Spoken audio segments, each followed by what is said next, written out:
मंगेश चव्हाणांचं राजकीय आयुष्य 3.5 वर्षाचं आहे, बरोबर, 3.5-4 वर्ष. त्याच्यावर बोलणं उचित नाही. ऑक्टोबरमध्ये त्यांना लोक त्यांचा कामाचा काय आहे तो त्यांना निकाल देईल. त्यामुळे त्यांनी त्यांची काळजी करावी. आपण किती आपलं राजकीय आयुर्मान आहे, आपली बुद्धी किती, आपला अभ्यास किती, आपल्याला कसं पद मिळालं, आपण कसं आमदार झालो, याच्यातून न्याय कसा देता येईल याच्यावर त्यांनी वेळ आणि विचार आणि बुद्धी वापरली तर मला वाटतं त्या ठिकाणी योग्य होईल. तुमच्या आशीर्वादाने कत्तलखाने आले आणि जळगाववरून तुम्ही प्रवीण चव्हाणांना मी प्रेसमध्ये याच्या संदर्भात क्लिअर बोललो की मूळ शेतकऱ्यांच्या मुद्द्यावर बोला, बरोबर आहे.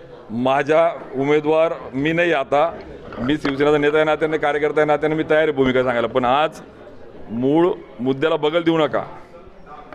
त्या सगळ्या संदर्भात मी बोलेल, मी भूमिका मांडेल. मी तुम्हाला काय बोललो आहे की मी त्या माळेचा मणी मला व्हायचं नाही ज्यांनी मागच्या काळामध्ये या शेतकऱ्यांच्या भावनेची खेळण्याचं पाप केलं. आणि मी जर परत त्या आरोप प्रत्यारोपात गुरफटलो तर लोक म्हणतील हा पण त्यांच्याच माळेचा मणी का. मला कृपा करून त्यांच्या लाईनीत जाऊ नका देऊ, माझी विनंती. त्यामुळे मी या सगळ्यांची वेळ आल्यावर उत्तर दिलं. आज निवडणूक आहे लोकसभेची, आज लोकांच्या मनामध्ये शेतकऱ्यांचा आक्रोश आहे, आज कामगारांच्या मनामध्ये आक्रोश आहे, तरुणांना प्रश्न पडला आहे की 1-1 कोटी रुपये एकरने जर उद्योगाला जमीन जळगावला पडतात तर दुसरी MIDC का होत नाही. तरुणांना प्रश्न पडला आहे की जर आपल्या एवढा रुबाबदार जबाबदार मंत्री जर मुख्यमंत्री उपमुख्यमंत्री जवळचा असताना जिल्ह्याला का न्याय मिळत नाही, याला उत्तरं पहिले द्या, बरोबर आहे का.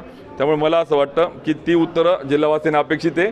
तो प्रश्न, त्या वेदना त्या खतखत आहेत आणि त्या खतखतणाऱ्या वेदनेतून आपण बघतोय आता की कशी पायाखालची वाळू घसरली. आता तुम्ही असंही बोलले की दादा हुसेननी पोकरा योजना त्यांच्या जिल्ह्यात करून घेतली, मात्र गिरीश महाजनांनी इकडे आपल्या इकडे आणले असं तुम्ही बोलले. बाबा मी जे बोलतोय, मी शेतकऱ्यांमध्ये, मी ग्राउंडला लोकांमध्ये राहणारा कार्यकर्ता आहे आणि त्यांना पण त्या सगळ्या वेदना लोकांच्या आता कळायला लागल्या आहेत. त्यांना वेळ गेली निघून, बरोबर आहे.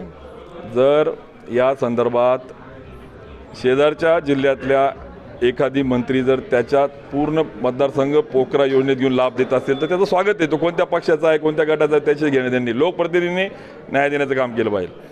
मग आमच्या जिल्ह्यातला कॅबिनेट मंत्री 6व्या मजल्यावर कॅबिनेट मिनिस्टर म्हणून ज्या वेळेस काउन्सिलच्या मंत्री याला उभं असतात मंत्री परिषदेला, कॅबिनेट मिटिंगला, त्यावेळेस त्यांची दाढ का उठत नाही की माझ्याही जिल्ह्यातला जर त्या ठिकाणी उर्वरित गावं घेतली तर मी याला मंजुरी दिली, नाही तर नाही देणार.